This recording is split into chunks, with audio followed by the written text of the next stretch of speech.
What's up, guys? Welcome back to the VAR Check Podcast, the podcast where football's biggest debates go under review. This is the most special episode that we've had since starting the VAR Check Podcast. It is episode 25. We finally reached a quarter of 100 episodes. I cannot believe it. We obviously have a lot of special things to talk about. Real Madrid played Atletico, the Champions League. But this episode brings a little more. Before we introduce our special guest for this episode, Michel, welcome back. We missed you. We missed you last week. How are Daddy's you? home, baby. Daddy's home. We out here, everybody. I'm sorry that I couldn't be here. I had to do some other things and it took me away from this. But I was watching as much as I could. I was commenting to make sure you guys know I was still here. But it's not the VAR Check podcast without this controversy right here. And y'all two don't bring it in alone by yourself. So your boy came back. We out here. We're ready to go. We rock and rolling. Amir, we still miss you.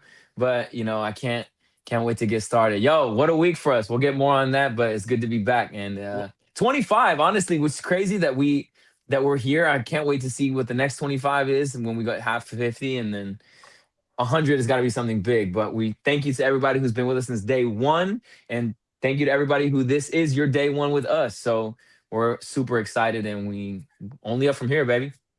And speaking of controversy, the special guest that we're bringing will bring more controversy than we've ever seen before. Finally. Let's bring him up to stage. I want to introduce to everyone a man who has won it all in football, except the one trophy that somehow keeps avoiding Barcelona for the last decade.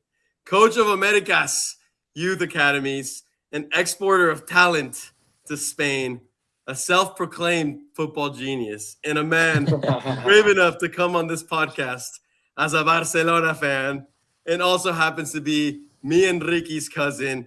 Everybody, give it up for Mau Ramirez, please. Mau. Welcome. How are you? Thank you, guys. The original has arrived. Oh, the original, wow. that is true. The original has That arrived. is true. It's already Mau starting. It's already starting. I love it. He's definitely a big reason of why I even like the sport in general. He was the one that introduced it to us, so we have him to blame. And a big problem why Ricky and I have this horrendous rivalry that we've been living for the past almost 20 years now. But Mau, why don't you get started by telling us a little more about your background, what you do, and I guess why you follow such a team. Yeah, of course. Thanks, guys, again. We've been talking about me coming on for a couple of weeks now. And, well, I am a director of coaching for one of the biggest girls program in San Antonio, if not the biggest. And so with that comes coaching. And I'm usually on the fields training in the evenings. Currently in the club, we have girls from the recreational ages at 3 or 4 years old, all the way to the seniors in high school at 18 and 19. Myself, I work with some of the ones like right in the middle. So I'm with 11, 12, or 13-year-olds. And, well, it's about trying to develop the players and to get them in that right path for the next level, which for the majority of them is college. But I've been in this space for 16 or 17 years now, really since I was a freshman in college. I started coaching, and then the opportunities to get into the youth club space full time came on for me. So first I was with boys, then I transferred over to the girls. Now I probably would have a really hard time going back to coach boys. Man, I'm addicted to the game in every single way you can think of. I watch it just as much as anybody. And really, I became a Barça fan because growing up, Rafa Marquez had just gone to Barcelona, right? So on top of that, Ronaldinho was my favorite player. The flair, everything, I had those R10 golden boots Yeah. when I was playing in high school. And I mean, it was like the perfect mix, right? You know, the Mexican player that went on to play in Spain, and then like my favorite player in Ronaldinho. I was a left winger, kind of number 10, like him too. So then Pep comes around, you know, and then the Barca starts playing this super attractive brand of soccer that I've always like really enjoyed, not only playing but also now coaching. And you know, it was just like a really good reference for me. Um, so that's how my passion for Barcelona started. So excited to be here. Thanks, guys. I love it. I love it. Welcome. We are so happy to have you. Like you said, it's been weeks in the making trying to find the perfect week, and I feel like we honestly landed at the perfect time. Like when the season is really heating up, we don't have just, games to react to anymore. Now we have like a full season of events that have happened that we can really, break down and talk about and see how the rest of the season is going to play out. I guess before we dive into the actual, soccer in Europe and everything that's happening with Barcelona, with Real Madrid, I guess I want to hear a little more about like your coaching style, because you've mentioned, you love the way Pep incorporated his own mentality into training. Is that something that you try to incorporate into your teams? How do you do it? Give us a little into coaching mentality. Yeah, of course. I mean, I always say that there's no coach who wants their team to be sitting in, defending, and counterattacking, right? So obviously, our objective, especially when the younger players, is to try and develop them in four ways specifically. One is the technical aspect of the game. Two is like their game understanding and their ability to make high level decisions. With all that comes the physical component, and then one of the most important for girls, which is the psychological component, right? For the girls' side, especially, the social piece is super important. A lot of them join the game at an early age to play with their friends, and then obviously they start to separate as they get a little bit older, and some get more into it and they want to train more. But obviously, the objective is always, can we be the dominant team in the game? Can we be the team that plays a certain style and a certain brand? But at the same time, you have to remember that you're working with kids and not professionals, and that kids are going to make a lot of mistakes. That giving the ball away in your own third and conceding goals is going to happen. Well, then it happens to Spurs as well.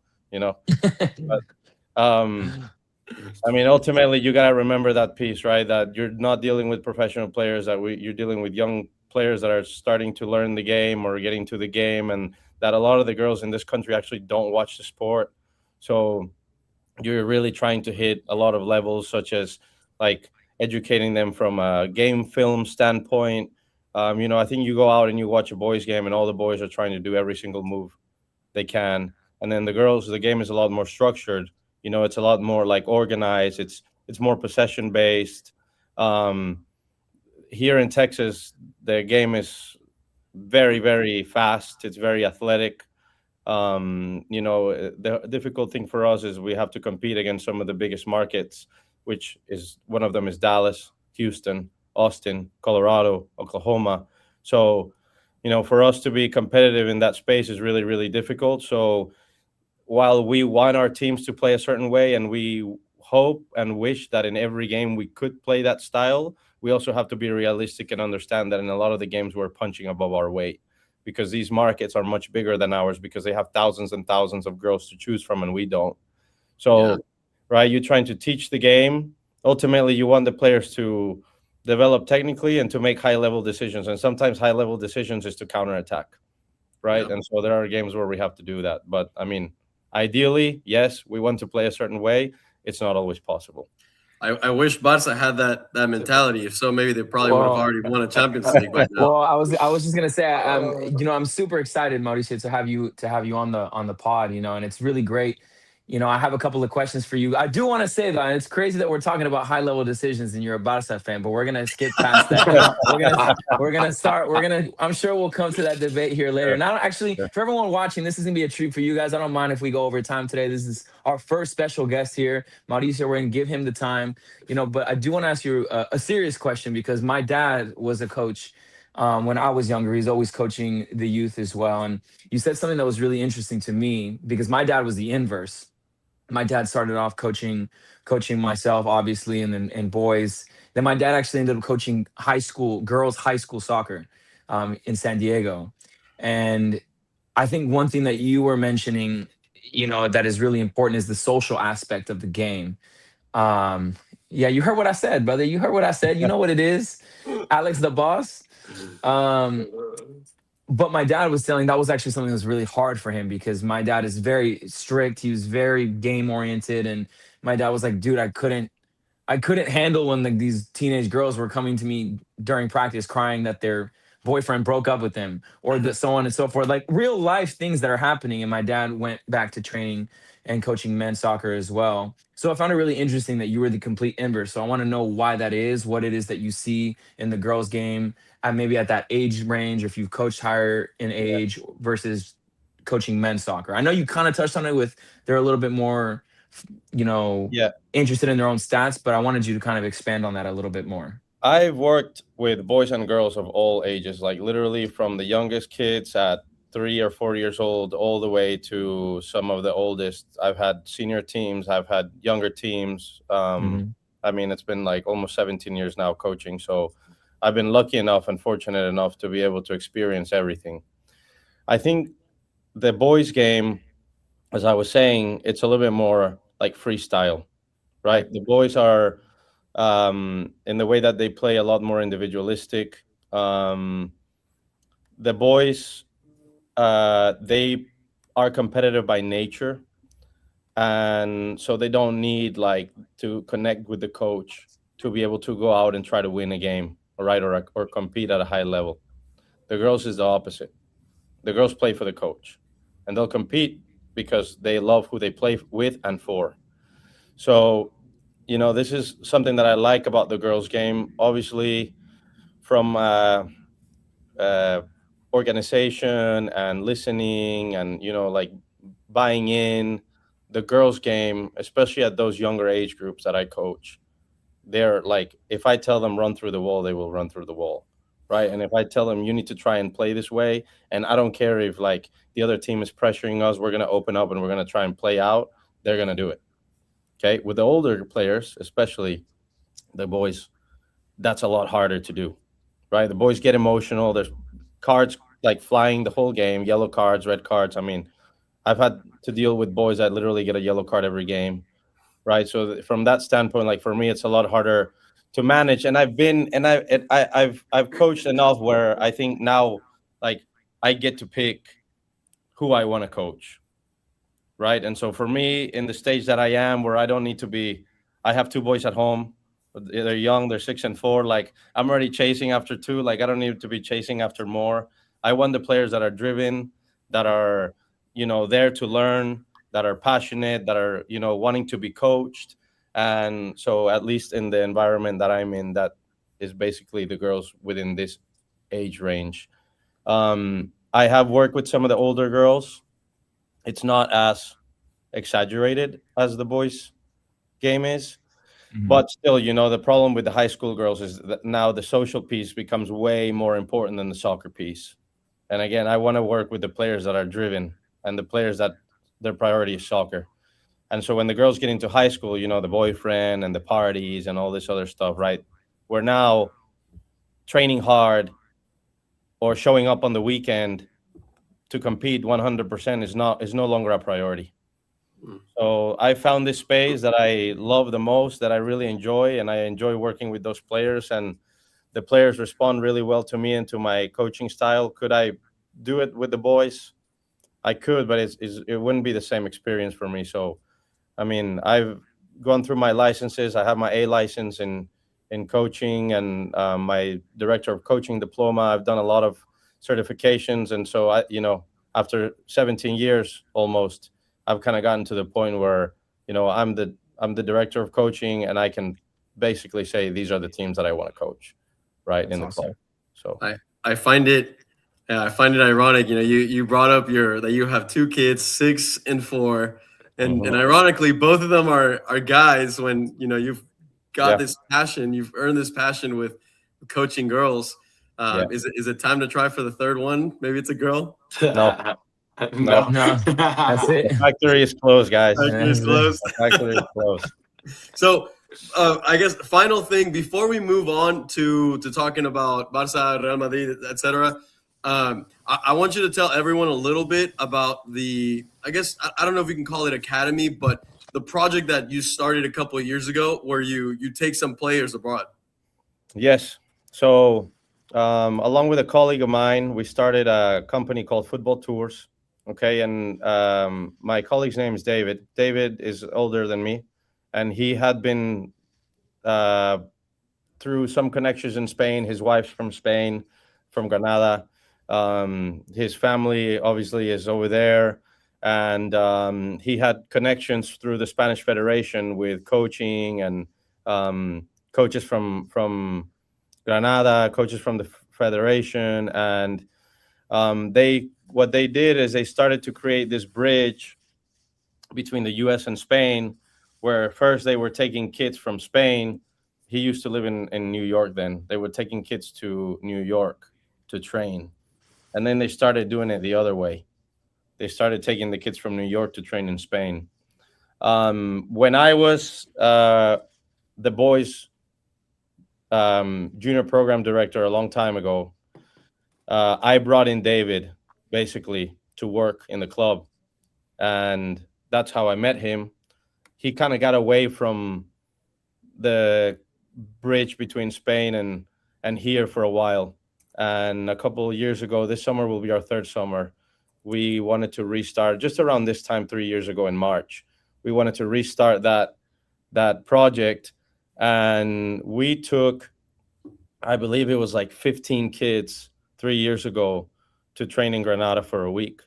13 boys, 2 girls. Then we followed up with taking some more players in December.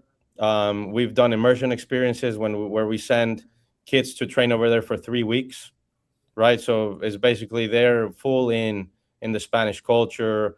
Everything is in Spanish. Obviously, they have to immerse themselves in the day-to-day, in the language, in training with kids that they don't know. So we've done all that. Then, we had last summer again, we took more players. This coming summer, actually, is the first summer that we're going to do a 2-day tour in Madrid with some of the players before we take them to Granada. And that will include touring the Bernabeu, as you know. Yeah. Best stadium in the world, baby. Of course. Why would you? Not going to take them to the Camp Nou right now. There's nothing to see. That'll be next summer. Okay. But so we're taking them to Madrid for 2 days. We'll do a small tour there, then we'll take them to Granada. But I think the best thing about this experience is that we don't take teams to go over there and play tournaments or play games, which is like the normal model that you run into. The other model that you run into is the Real Madrid Academy or the Atletico Madrid or the Barça Academy. They will recruit kids from the U.S. in the camps that they come do in the summer, and then they take them over there. But that environment is different from ours because it's all the American kids training together with a Spanish coach from over there, and then they'll play some of the Spanish teams or they play each other. So the environment that they're in, it's in English, right? It's with a coach that speaks English. They're playing games against other American kids, or that's kind of like our experience is totally different. We're throwing you you're not going with a team. You're going with like a group of players. Some of them you may know, you may not know. And you're going like straight into a training session with the Spanish kids, with the Spanish coaches in their environment. That's totally different than what, some of the pro academies do with taking kids across. So, we like to think that experience is a lot more valuable in regards to immersion, culture, and really the kids experiencing something that isn't, that they're just not going to see here. The level, of course, we can go higher if we need to with the players. We can go a little bit lower. That's the good thing about having partnerships with clubs in Granada, is that we can say, hey, we're bringing kids of these ages, of this current level. We need to place those kids in your training sessions that are going to be appropriate for them. And so the environment and the experience, we're able to really tailor it. And then the last piece is that we really get to make it like very personal experience with the families. We're not throwing them into this big group. A lot of people are going and they never get to see us, or they're on their own. Like, we take care of them. We're there every morning. We take them out for dinner. We take them out to cultural experiences. So it's more of like a vacation, where soccer is the central piece for the players, but the families, the parents, the siblings, right? We have families that are taking the grandparents there for a week. And they also get to experience Granada. And they can, the good thing about going in the summer is they can go anywhere, before or after. So we've had families that go to France before they get to Spain. We have other families that have gone to Italy, that have gone to Madrid and stayed days in Madrid. So they get to do whatever they want with their time, before and after. But we're able to connect that piece with soccer for the younger players. And it's been an amazing experience. And obviously, who doesn't want to go to Spain and be there for a couple of weeks and enjoy the Spanish food, the Spanish wine, the Spanish beer, the Spanish culture? So, for us, it's a win-win. But we try to create a little bit different experience that like Real Madrid or Atletico or Barcelona are selling or are offering to the kids from here that they take. And we started now creating our US camps. So last summer we had a camp here. We brought the Spanish coaches to run the camp. They identified players. They selected 5 players that could go for free. So all they had to pay for was their flight. We take care of the week there for them. So 2 weeks ago, we had a boy here from San Antonio named Noah. He was there for a week in the immersion experience. He won the trip with us. So they took the family, and they actually decided to stay in Madrid for 2 months. Wow. Now. And then this coming summer, we have 2 more girls that won their trip. And they're going with their family. And like I said, they're bringing their parents and the grandparents. And so it becomes more than just going over there to like play in a tournament, right? It's a whole experience where everybody gets to be part of the day-to-day life in Spain. And we have the connections with David, and he's able to hey, even if somebody gets sick, like we have like David has a brother-in-law that's a doctor. So we're able to take care of anything right away. We know where everything is, hospitals, pharmacy, because those are the things that sometimes worry people to travel abroad. Yeah. Right? I think one thing that's really exciting and really important with what you're doing is especially for kids in the US, is I feel like so many kids are not well traveled, especially at a young age, where I feel like kids in Europe, they're traveling all the time. Everything's super close. They're getting an immersion of different experiences, different cultures, where a lot of kids, myself included, I was much older until I started traveling abroad, where they just know what is here. And I think that's really important, not only just on the football side of it, but just culturally having these experiences, trying different food, hearing different languages. So I know they're immersed in this English language, but they're still in a completely new country. And I think that's really important for kids, of all ages and adults, really to just expand their horizons and expand their knowledge. So before we go to Spain, we sit the kids down and we tell them, you're not gonna eat McDonald's, you're not gonna eat pizza and hamburgers. Like, you're gonna go there and you're gonna try the Spanish food. Give it a go. If you don't like it, you don't like it, but you gotta try it.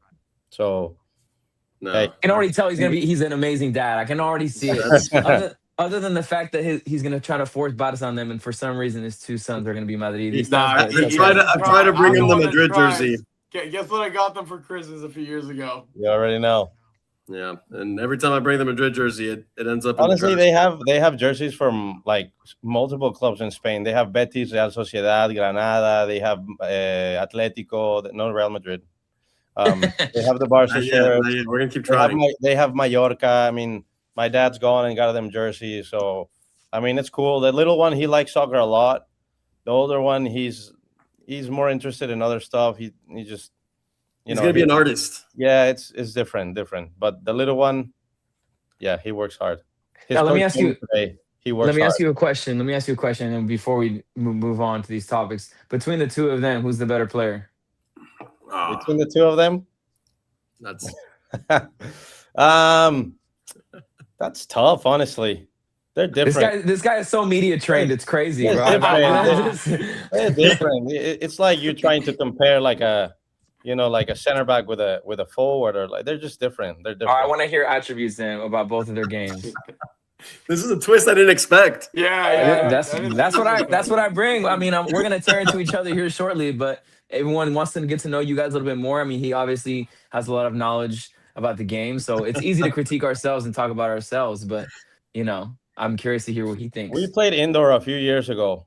We played indoor together a few years ago. I don't think we'd ever played before that. And obviously, when they were in high school, I was in college, and I didn't really get to watch them play. But I mean, Ro was great playing with the game in front of him. Good passer like Ubarsi. No, Ro is Ricky is more like Fermin. Running around, good touch of the ball, good vision, but high energy. No, but it was fun playing indoor with those guys. But hey, I'm older, so I'm limited now. Hey, so is Modric. Hey, while we're here, I'll say playing with Mau is like playing with Totti. Every touch is perfect, cool and composed finish to the bottom corner every time. I was thinking more like Gerard. Yeah. See? Nah, but Mau, thanks for sharing all that, all that special experience that you've created.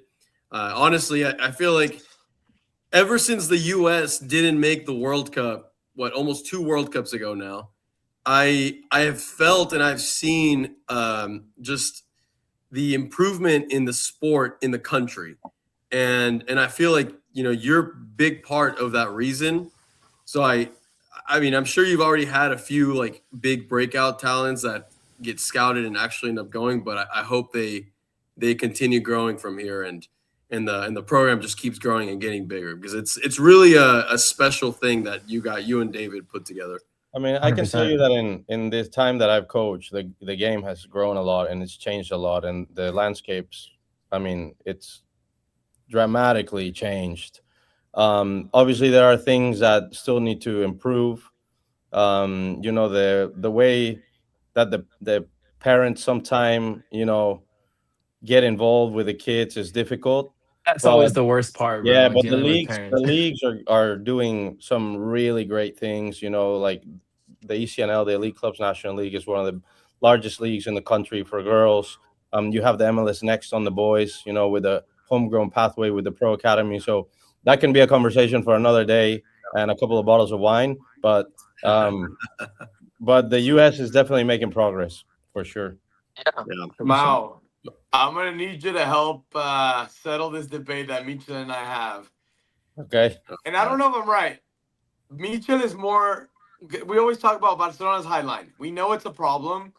And I am more in favor of Hansi Flick's mentality of having the high line allows us to attack the way we attack. Mitchell says it's too detrimental for the rest, for the rest of the game. Where do you fall in that spectrum? What do you mean by that? Hold on. Before we start talking about what Michel said, what are we saying? like you always say, Barcelona's back line is going to be the death of them. I mean, every time you lose it, that's the reason you lose. Is this the death of you? You guys get scored on every time we win, I argue every time we win is because the high line allows us to play the way we play. To attack 80% of your guys' wins, the same way with ours, is because you guys have, on paper, extremely more talented players than the rest of the teams that you play. Right? A lot of the games you're just going to show up, you're going to win. Obviously, there's going to be some surprises down the way, but the majority of your guys' games that you lose, it's due to that, and you guys get scored on the exact same way. A long ball switching play all the way down, a one-on-one, and he just passes it to the side. And again, who'd you guys just play? Rayo, and they missed that opportunity at the end. It's the same thing. I mean, listen, I'm not saying just change it. Hansi Flick is going to play the way he does. Obviously, he's a coach. To change it. But I'm gonna tell you my opinion. Let's hear from the pro. And I'm gonna I try always to stay objective.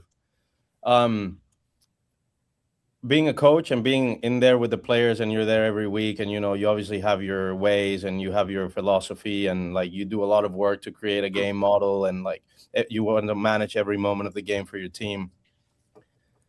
It's very easy to criticize from the outside the choices that a coach makes.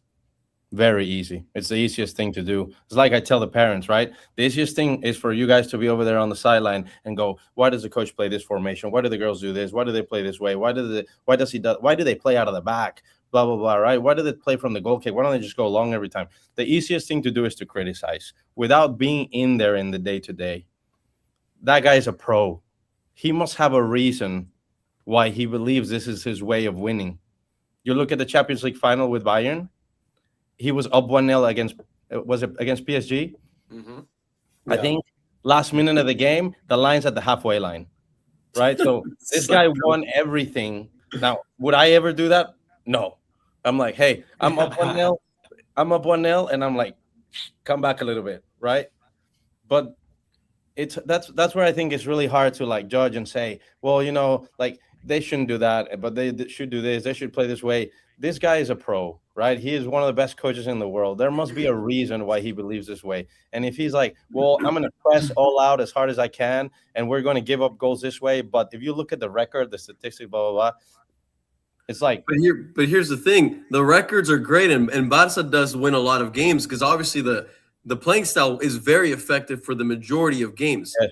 But if he doesn't adapt to the situation, kind of like you were saying earlier, he's never going to take the team to the final level, which is win the Champions League. He probably would. I mean, I don't know if they would have ended up beating PSG last season, but they should have beat Inter Milan. And his stubbornness to change and to adapt to the specific situation is what me and Michel argue is Barca's biggest fault. Yeah, I think that's where I would, put everything together and like tie it in where, as outside looking in, do you say, well, there are definitely moments where they don't need to do that? I think so. But again, this guy is like, he's like Pep, right? And he's like, I'm going to do it this way. This is my way. And I'm going to die doing it my way.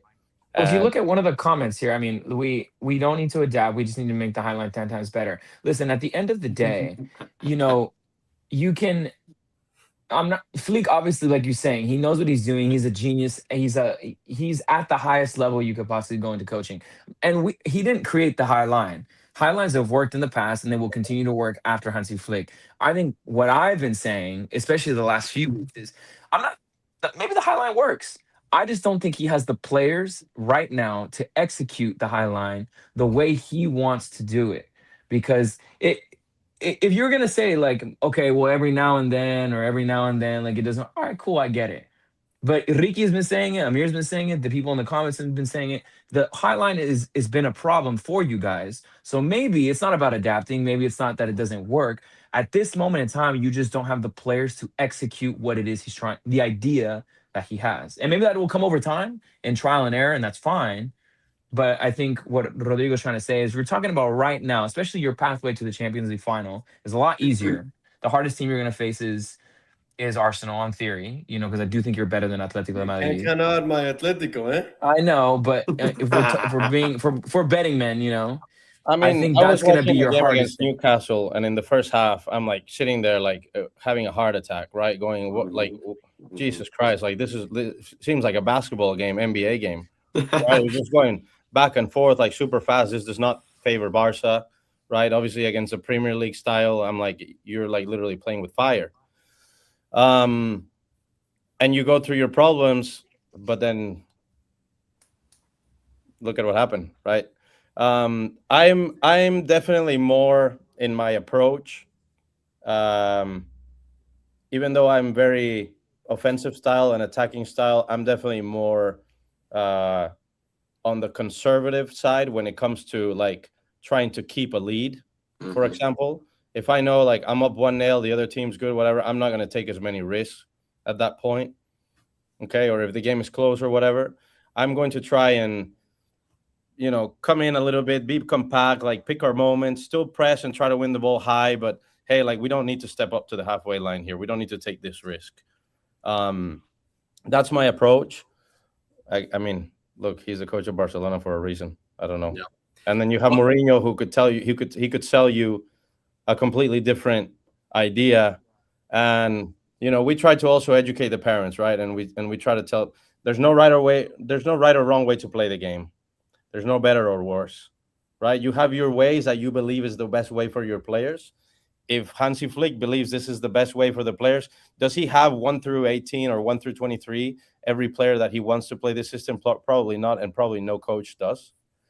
But he has a lot of really good players that can actually play this style, right? Does he need another center back, potentially, maybe another right back, or like another 9, maybe that can press a little bit better? Lewandowski's getting there. But if you see, he's also changed the way that he presses. He drops Lewandowski in to mark the 6 for the other team. That Rafinha and Lamine can go do the pressing, right? So he's changed his ways a little bit. He's changed certain things. Or like when the team was struggling, he put Eddie Garcia as a 6, so he would slide in as a third center back if he needed to.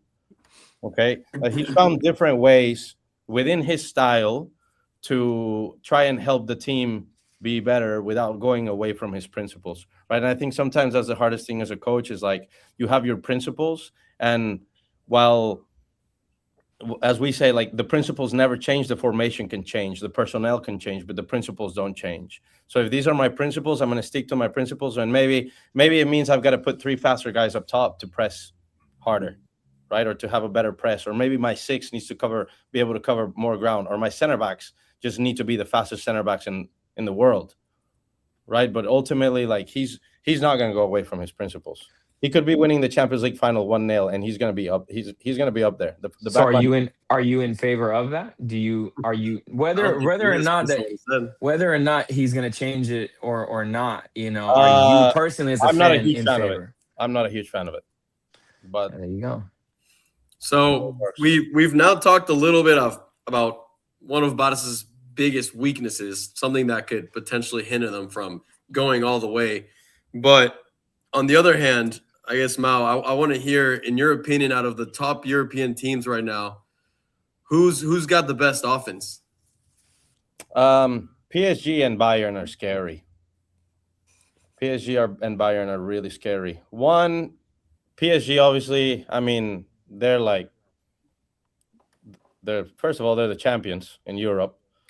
But what Luis Enrique has done in regards to, like, they're a little bit more strict in the way that they play, because they have the wingers always keeping the width, and there's a lot of mobility within the central players, and the possession is just unbelievable, and the pressing. But what Company has done with Bayern, right? Really, like you've got the center forwards coming in to receive the ball as a 6. You've got the left back like basically becoming an 8 or 10, right? Then all of a sudden, like, your wingers, like over here, the right backs ended up as a 9. I mean, what he's got going on with Bayern is ridiculous. Now, as always with PSG and Bayern, the debate is they can do it in their league weekend to weekend because of the level of those leagues. Can they actually do it against an Arsenal? Can they do it against a Madrid? Can they do it against a Barça, right? But then it's the same debate for Barça, right? So these top teams, is like eventually you're going to have to see if your ideas and your system work against the best. And sometimes you're just going to have a team that you just don't match up well against. Like I would see PSG and Bayern really struggling to beat Arsenal. For example, Arsenal are solid in every phase of the game. Every set pieces, defensive organization, build out, right? The counter press.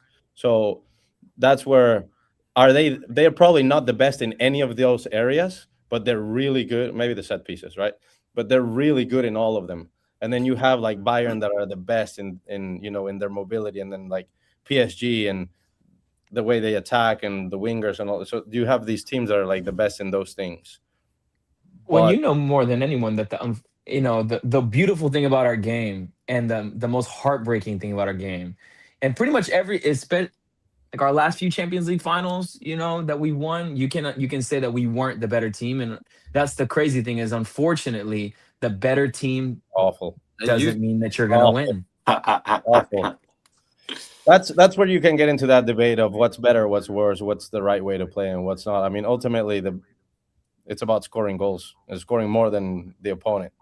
Right. And that's why I always say, hey, I can find 100 different ways to win a game, but I want to win the game in the most attractive way possible, right? That's the way that I think about it. Hey, but if it's all on the line and it's a Champions League final, that's why if you ask me about the high line for Barça, if it's a Champions League final and everything's on the line, like, I don't care how I win the game.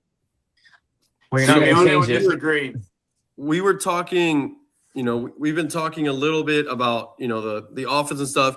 And I do want to, you started mentioning PSG, Bayern. And so that kind of starts to lead me into wanting to talk a little bit about the Champions League, which we definitely will. We're going to spend some good time towards the end of the podcast. But you mentioned that, in your opinion right now, Arsenal has some of the, most balanced, the best faces in both aspects of the game, offensively, defensively.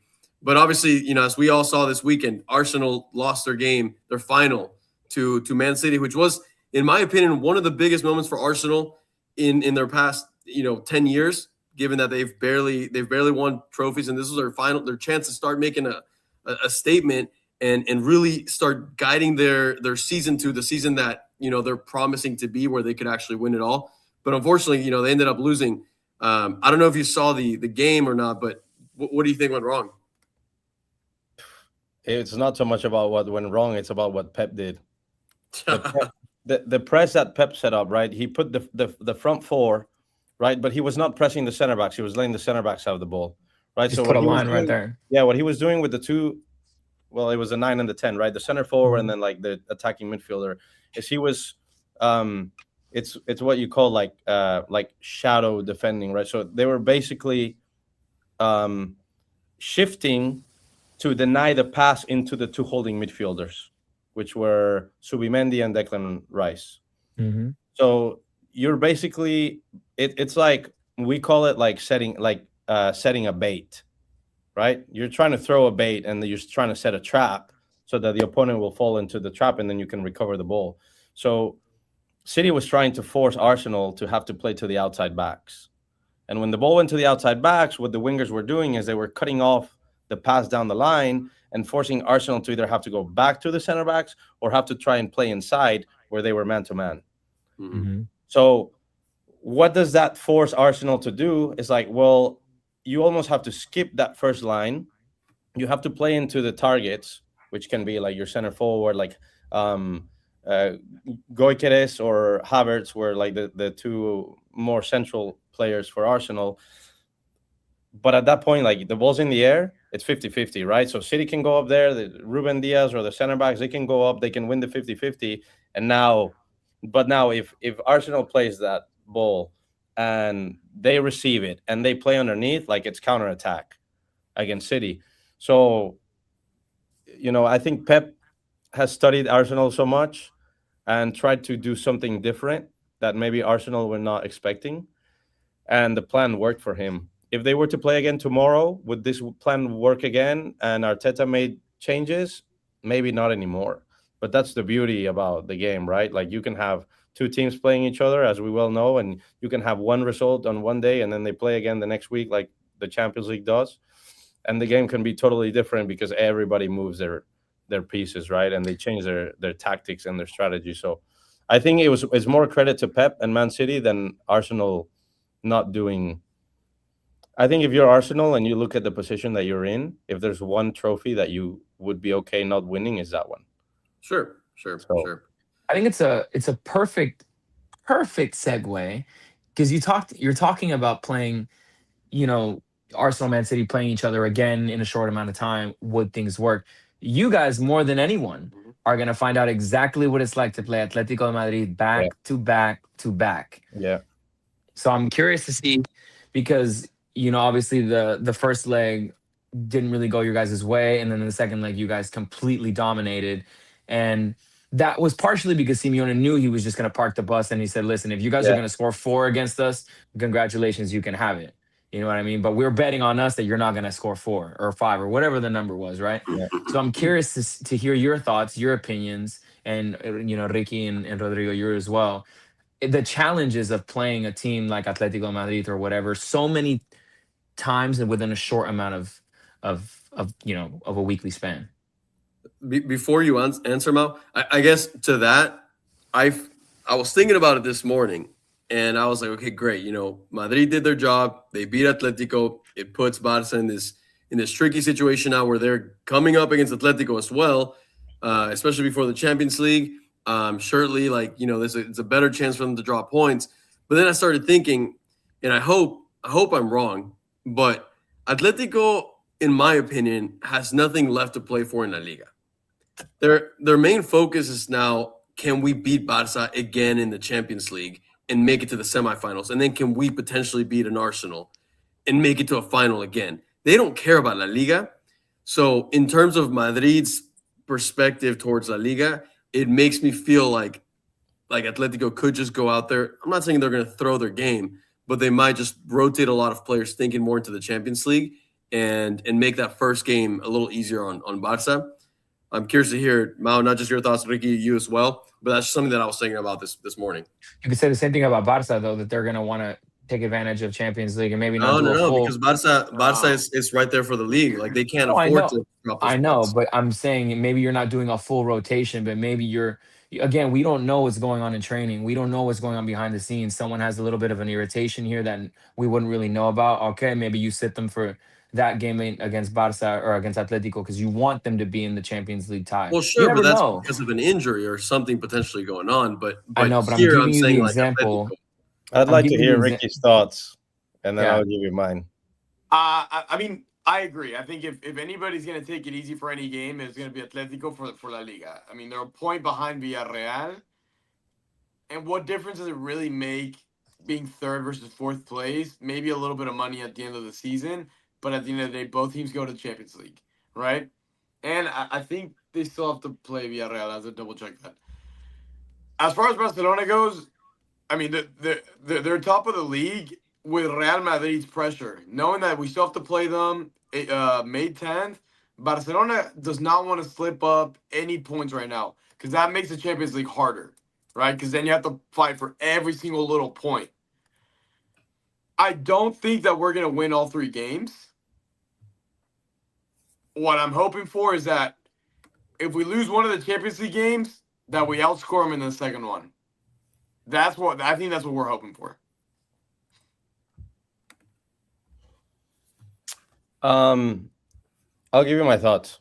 If I'm Barça, I would rather play Atleti than PSG or Bayern or Madrid. To be honest with you. So when you get to this point in the Champions League, like obviously Sporting, right? But I'd almost rather play Atleti. One, there's obviously that like rematch feeling and feeling of revenge after you lost the semifinal of the Copa del Rey against them. But the other piece, even though Atleti is really, really difficult to defend on the counter, and that's what hurts Barça a lot, I almost feel like Barça would really struggle to have an answer to defend like a Bayern or a PSG. Yeah. Right? Now, you know what Atletico is going to do. It's no secret. They're going to sit in and they're going to counter. I'd rather play a game where I know exactly what the other team is going to do and prepare for that than to go into a game where the game, especially for Barça, where the game is going to be open. You play PSG, you play Bayern, the game is going to be open. I think at least, Barça is going to control the majority of the tie of the 2 legs. They're going to have most of the possession. Are they going to get hurt on the counter? Yes. Are they going to concede at some point? Yes. Right? But at least it's like, I think that tie comes down to whether Barça finishes their chances or not. Not whether like Atleti outplays them or outpossesses them. Or if you playing against PSG or Bayern, like it is like literally a wild, wild west shootout. Right? And let's see who can score the most, I feel. So I'd much rather have a matchup like this one where I know my team is going to dominate the game. And then it's on us to stop the counterattack, to be prepared for the long balls, to stop Julian Alvarez or Griezmann or Lookman. And by the way, he's quality. Yes. Love my guy. Yeah. Um, Great signing. yeah. But knowing that this is what the game's going to look like for us, and you have a lot more control within what you can do tactically in possession, and who do you choose to play where, and like, do you want to make this 3-box-3 in possession, or how do you want to hurt Atleti versus, like, if you're playing PSG or Bayern, you're probably almost fighting to get that 50-50 possession. And if you're constantly trying to play that high line, and like, I feel like PSG or Bayern would be a really, really difficult matchup for Barca. So I'd rather go against Atleti, even if it means that we have to play them 4 times in a month. You know what you're going to get. And then it's going to be up to Barca whether they execute or not. But it's a much better matchup in regards to the styles than That's a mental battle. If you look at it from Atleti's perspective, they just got done playing Real Madrid, where they were fighting for the last minute. Marcos Llorente won't be available for the Barcelona game. Obviously, knowing they have to play Barcelona 3 more times, like, they have a tough schedule. And they can't just throw the towel in the league either. No. But the towel is, I mean, but I mean, they have to finish top 4. They will. Yeah, Villarreal, Betis, like, they're good teams, but they're not consistent enough to win out. They're 13 points above Betis, who's 5th. Yeah, but you guys are having the mentality as if your guys are playing a team like Araves. Like, these teams, these players, like, they don't forget. No, Mauricio, not you. I'm saying they're talking about, like, oh, well, they're gonna take a day off and this and that, and no, I'm saying in La Liga, I could see Atleti putting out just maybe not a full B team, but just saving their true artillery. And Simeone, if he really starts to be, try to be a tactician and stuff, he plays a completely different game style in that first game to try to maybe even mislead Barça into what he's actually going to bring into the real battle, which is the Champions League. I mean, it really depends on how you. It's a trick game. It depends on how you see it, right? Because you can see it that way, and you can see it, that the glass is empty, or you can see that the B team, these aren't trash players. Let's not forget about that. This is still Atletico de Madrid, right? And these are their opportunities. They're deep. This is their opportunity to step up, to make a jump, to really hit. Also, Simeone has these players like drugged. Like, they will go and run through a wall. We're talking about players that play for a manager. Yeah. And we've seen this season, and Atletico Madrid is the perfect example. Barça really struggles with teams that overfit, like, they're super physical, that go to hit them, go to create drama. Barça want to play a really clean, classy game. Atletico Madrid does the complete opposite of that. Simeone is going to be up with his antics. The Atletico Madrid fans, or whatever the case is, within the Champions League tie or not, are always going to be there. It's not an easy game. And the mental aspect of having to do it, like, I think I was watching an interview with the Henderson, I think, from Liverpool, and he was talking about, he said, people don't understand how difficult it is to hype yourself up, to get match ready, to get going. You play the game, and then you come down, and 2 days later, you have to go right back to that moment. Like, especially with a team like Atletico de Madrid, I think it's a lot more difficult than you're making it seem. No, Mitchell, I don't think you're understanding me, though. I know it's going to be a hard game. I'm actually excited because it's going to be harder than I think the average Culé fan thinks it's going to be. I am agreeing with you. All I'm saying is that I hate the fact that potentially Atletico won't be doing their best or trying their hardest in the league game compared to the Champions League game. I know it's going to be a hard game for Barça. Yes, it could have been much harder against PSG or Bayern. Yes, because of exactly what Mau was saying. But no, the fight against Atletico is going to be a dogfight. Atletico does not make any game easy. Well, I'd like a choice out of don't count Sporting, but like Liverpool, PSG, Bayern, Madrid. I'll take Atleti. I'll take Liverpool. Sure. You're just lucky you didn't match up against Bolo, bro. Champions League quarterfinals. It's not going to be an easy game. Now, because Atletico eliminated Spurs, and Spurs were higher than Barcelona in the Champions League, then Atletico gets the home field advantage for the second leg, which makes that first leg that much more important for Barça to get a result. So things to think about. So let's switch it now, because I want to hear. We've been talking about Barça for a little bit now. I want to hear. We were already on the conversation of the Arsenal City and what City did well against Arsenal to prevent them from playing their game. And Pep, no one questions that he's been one of the best managers the past 15, 20 years. But lately it does seem like maybe, he's hitting a bit of a wall. Maybe the team isn't responding so well to what he wants. And against Real Madrid, we saw a lot of things go wrong. Where do you think Pep's strategies went wrong?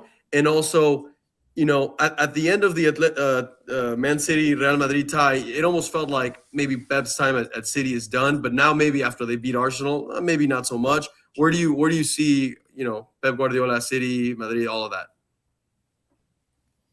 Well, there's definitely a lifespan for coaches. And Pep's been there for a long time. I think the good thing about Pep is, even though he's got, again, we go back to like having principles as a coach, right? And you understand a way that you want your team to play, that Pep has, one, adapted really well to the Premier League. One of the first adjustments he made is he would bring in, as he would say, outside backs that were proper defenders. Right, where in Spain and Germany, he did not have to do that. He had a Dani Alves or a Lam that were much more midfielders, right? And here he had to bring in 4 guys that could win balls in the air, that could defend 1v1s, that would, be able to defend in the box. Then he does this thing where he starts putting John Stones into midfield, right? And he creates that +1 in the middle. I think Pep's done a really good job of, over the time that he's had in Manchester City, 1, to continue to evolve the team, and 2, to evolve his game, right? Or the team and the way the team plays.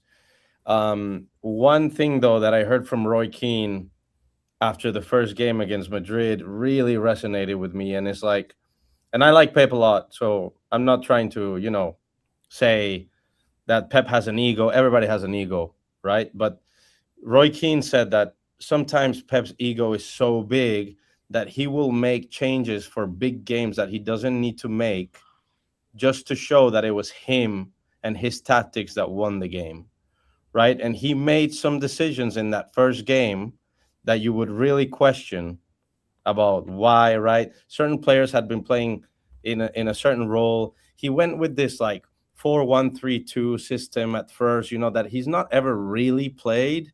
He had been playing it lately in the Premier League, but again, you're playing against Real Madrid. It's not like your typical team.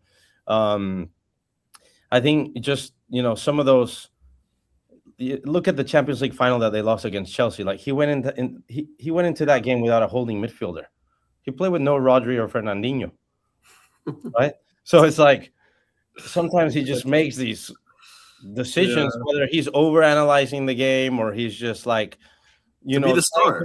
Yeah, he's just trying to outsmart or whatever you want. Like, but again, as a coach, it's like sometimes your tactics are going to work, and other times they're not going to work. And I think the approach in the second leg was really good. I think, unfortunately, based on that handball and the red card and Bernardo Silva going out, otherwise Madrid would have been in real trouble. I agree. Yeah. The way the first match started, with the way Haaland was attacking, the whole team in general, Doku. I would never have predicted it being at least no goal scored for Man City. Yeah, I just think the first leg, it was like, come on, Pep. Like, you chose the team as if you were going to go play West Ham. You didn't choose the team in Madrid, too. The thing is, I feel like he got too used to, or he smelled blood with everything that had been going on in Madrid, with the coach changes, with the Vini, Mbappe being out, Bellingham being out. He smelled blood, and he said, I'm gonna put him out in the first leg. I'm gonna kill this game. We're gonna walk out with a 2-0, maybe 3-1, maybe 4-1. He said, I'm gonna put this game to rest. And Madrid reminded him that they can also play and they can also attack, which, in my opinion, combined in a special time where it feels like Arbeloa is starting to turn a ship around. Somehow, some way, because I don't think really many of us here really believed after Xabi Alonso got fired and Arbeloa came in, this is just a patch. They don't have really anyone to put in. And Arbeloa may still just be a patch at the end of the day. But for some reason, it feels like this last week, things finally started to gel in Real Madrid. I see them playing better. I see them attacking better, pressing better, defending better. Everything that we had not seen at all this whole season suddenly started to gel once they played City, and is somehow carrying on. Why? How have you seen that? Why do you think? And don't tell. Do you think you're going to say because Mbappe is gone? I'm not going to say because Mbappe is gone, but because Mbappe Mbappe could still be on this team. But why do you think that this is happening? For me, I think they're finally Arbeloa's system's definitely different than Xabi Alonso, right? The new system allows Valverde to get up, and I think that's giving them a lot more pressure forward. But I think they're starting to understand where they stand in space, and their ability to break out of a high press is what's making the difference against bigger teams. It's like a Michael Carrick situation. You're just putting the players where they need to go. He's managing the locker room better. And like Valverde's not a right back, right? Now he's playing higher. He's scoring 5 or 6 goals in the last few games, right? I mean, the hat trick against Man City was ridiculous. He will never do that again. By the way, again, a topic for another day, but Donnarumma on that goal where Valverde touched it around him, unreal. Come on, Donnarumma. I've even noticed he literally did this. Right. Hey, you're in it the almost box. looked like he actually took his hand out of the way to stop it. Anyway, I think he was outside the box. What Arbeloa and Carrick have done coming in is like they've done the first thing that you have to do, which is to try and put the players in the right roles, right, in the right position. So he did not try to make things up and go, I'm going to put the best players on the field and I'll bring Valverde in as a right back and I'll put this guy in as a 10 or an 8 when they're not. And hey, Thiago Pitarch, he's an 8. He needs to go in there because I need Valverde out wide because that's where he's best. And I need Arda Güler in this role because that's where he's best. And Vinny over here, right? So I think now, does this Madrid team win the Champions League? I think that's going to be really hard.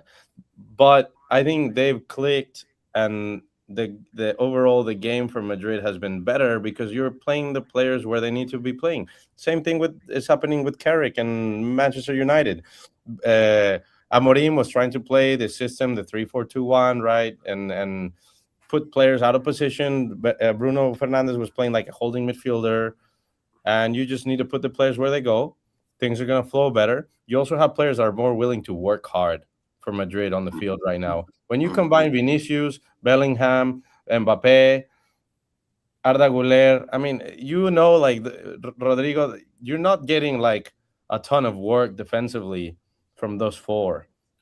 And sometimes you just need to learn how to balance your team. You tell me, you look at the top teams like PSG, Bayern, Barça, whatever. Tell me which guys don't want to defend, don't want to run and press. I mean, for Luis Enrique, if you don't want to press, you're not playing, first of all. So I think that's a little bit of the issues that Madrid was having, and now that for whatever reasons, Bellingham and Mbappe had to be out because of the injuries, and he's been able to bring these players on, and they're playing for the badge. Right. Which is something that Ricky said many times here. Madrid was not playing for the badge, and that was a big part of their problem. So I totally agree. But now we have the issue again. And both Mbappe and Bellingham are back before the biggest game of the season. I mean, how do you manage this if you're Arbeloa, knowing what you just did without them? Is Vinicius better without Mbappe? Yeah. Yes. What do his stats say? Yes. Before Mbappe, Vinicius looked Balón de Oro contender. Balón de Playa, and then El casi balón de oro. And then, I mean, Vinicius should have won it. And then, look at him now and his stats and the goals that he's scoring, because he knows that he's the main guy, right? But it's difficult to fit in an Mbappe and a Vinicius on the same team, right? And then you add a Bellingham. It's a lot. It's a lot. So, do you bench one of the two big guys up top? That's not going to happen. I don't think it's going to happen. I don't think he has the balls to do it. But is that the right thing? Think about it this way. If Luis Enrique were to go in and coach Madrid tomorrow, who would he sit? Would he start all of them? He would. I think he would sit Mbappe, because he called the problem out as soon as he left. He said the moment Mbappe he definitely wouldn't play all of them together. I can guarantee you that. I think I'm not a huge fan of Jude Bellingham, by the way. I think his first season at Madrid was unbelievable. Crazy. But after that, he hasn't been that guy. No. He hasn't been that guy. Yeah. Well, I've said it since the beginning of this podcast. Again, Bellingham wants to be a player that he's not and that he's built for. Yes, Bellingham can shoot. Yes, he can pass. Yes, he's physical. He's not. You don't get to become a player at Real Madrid if you're a bad player. Nobody's saying that. Bellingham wants to be. Go ahead. Bellingham wants to be a number 10. He's not that. Bellingham will never be that. He's not an Isco. He's not a Modric. He's not, for all intents and purposes, an Arda Güler, even though I don't think he's our guy either. But that's not the guy. Now, this notion that Mbappe needs to sit, I'm sorry, you don't put up the numbers. You're not the goal scorer that Mbappe is. And I'm tired of hearing, is Madrid better without Mbappe? No, they're not better with Mbappe. That's literally impossible. He has how many goals? They have to figure it out between the two of them. But to sit here, and I'm not saying that you specifically are, Rodrigo, but to sit here to say that Madrid are better off when Mbappe is on the bench is absolutely ludicrous. To make that counter argument, look at PSG with Mbappe. What do they win?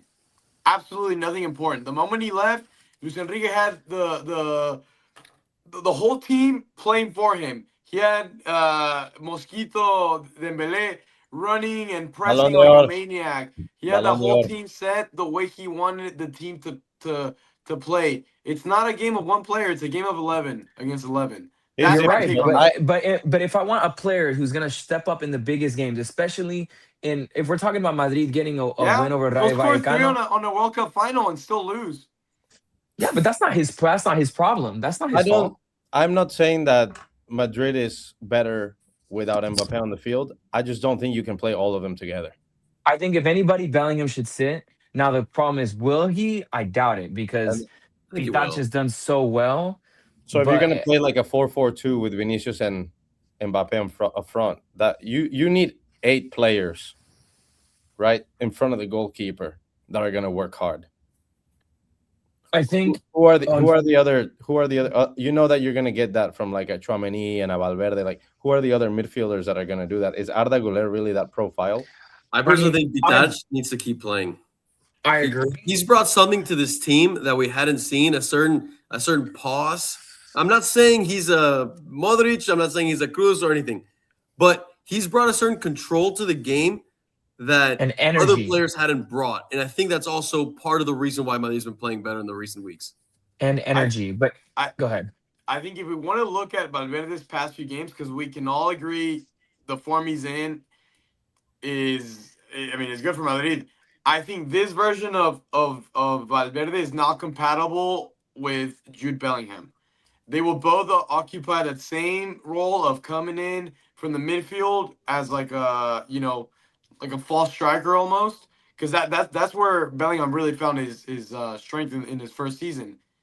And I think so you're having the problem of Vini and Mbappe wanting to occupy the same space, and then in the bottom line, Valverde and Jude Bellingham, same problems. So yeah, now with playing all of them, not counting Valverde, you're having less workforce and covering the same space, which we know is just in my opinion, a recipe for disaster. I mean, I think the price tag on Jude Bellingham really hurts because it's like, how do you not play someone who you paid this much for, who you did all this for, who got you this? But we also have to remember Madrid, Barça, like these are teams where that's the shitty part about this life is if you get hurt for an extensive period of time, even back to back, there's so everybody down that bench is a star within their own right. And then you have these gems like a Pitach. I'm not saying he's gonna be the center mid for Madrid for the next 20 years, but my point is right now he's playing well. Right now he's confident. Jude Bellingham has no rhythm. So is it gonna be hard? Is it gonna be a huge wake up call? Is there gonna be people asking if Madrid do lose the title to Bayern? Why the fuck didn't you start Bellingham? Like he's ready, he's this and that. I think that's the hard decision to make. But like you said, like, listen, bro, like you got hurt and somebody else stepped up. They're in form. They're hot right now. I, as the manager, got to do the best thing for the team to get the result. Now, if something happens and within the Bayern tie and Bellingham, has to come on, provide, 40 good minutes in the second half to really get things going. Sure, it happens all the time. And I'm not to say that he won't start again, but it would be really weak move to bench Pitach or someone for Bellingham, but I will say it's an extremely hard decision to make when you have the pressure of how are you not going to start the $100 million boy? You're saying you're better off with him on the bench. Like it's really hard to do that. So Mau, you're Arbeloa. You have the first leg in the Bernabeu where you have to get the better of the best result. You're playing with your fans. What's your lineup? I wouldn't start Bellingham. I can tell you that. I would honestly go with the lineup that he's been going with, right? You can be a little bit picky with the right back. Yeah, I mean, you can be a little bit picky with the right back. I think against Bayern, Trent would scare me a little bit because he's going to have to defend. But so is Carvajal. He's not at that Carvajal level. is more of a typical defensive right back. I mean, either way, they're going to send help. The same with Trent. They had to deal with Doku. Like they're going to send help. Carvajal. Yeah. Even Valverde brought that help, that extra help. Right. I mean, you're going to have this lineup that's been playing well, honestly. I mean, in the first leg, and you have to tell Mbappe, hey, I know you're back. I know you're fit. That's where the man management piece, like Ancelotti, right? Mm-hmm. And you just tell them, hey, this group's been playing really well together for a while. Remember, this is like 2 legs. We also got La Liga. I'm not saying that you're not our star, but you just came back after being gone this amount of time, right? We need to give these guys the opportunity to continue to do this. If it goes wrong, you're coming in. And pray that it doesn't blow up on Arbeloa. Yeah. because that's essentially how it blew up on Xabi Alonso. I agree. But that's essentially how that went down. But with Vini. Yeah, but however, I think the Mbappe for Brahim is a much easier, player for player change that you can make. That doesn't necessarily impact the midfielders' defensive system as much. Where if you bring in Jude and you bring in Mbappe, and like where are you going to put Arda Güler? Who does that mean has to sit? Are you going to play with Arda Güler like next to Tchouaméni against Bayern? I don't think that's the right profile of a player that you need in there. So when you're coaching these top teams, you're going to have to make some decisions. I mean, Flick has to make these decisions all the time. Fermin has to start for Dani Olmo sometimes. Bernal has to start. When Frankie de Jong comes back in, we don't have that price tag.